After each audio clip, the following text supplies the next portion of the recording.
இன்னொரு தோசை இருந்தா நல்லா இருக்கும். என்ன மாமா ஏதோ சொல்ற மாதிரி இருக்கு. மாப்போ ஒரு தோசை இருந்தா நல்லா இருக்கும். இந்த மாதிரி தோசை நான் இது வரைக்கும் சாப்பிட்டதே இல்லை. சூப்பரா இருக்கு. இன்னும் ஒரே ஒரு தோசை. உங்களுக்கு இன்னொரு தோசை வேணும் அதானே? ஆமா வாமாப்ல வை வை வை. எனக்கு இந்த தோசையை போதும்.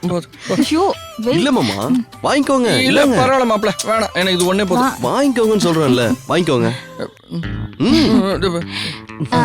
அர்ஜுன், நாங்க எல்லாரும் சாப்பிட்டு முடிச்சிட்டோம். நீயும் ரோஜாவும் உட்காருங்க, நான் உங்களுக்கு தோசை சுட்டு தரேன். உட்காரு. இல்லம்மா, என் பொண்டாட்டிக்கு நானே தோசை ஊத்தி நானே ஊட்டி விட போறேன். ஆரம்பிச்சிட்டான் மருமகளே. ஏற்கனவே அவங்க 2 பேரும் படிக்கட்டுல இறங்கி வரும்போதே ஃபர்ஸ்ட் ஷோ ஓடிச்சு. இப்ப செகண்ட் ஷோ பண்ண போறான். நம்ம எல்லாரும் எஸ்கேப்.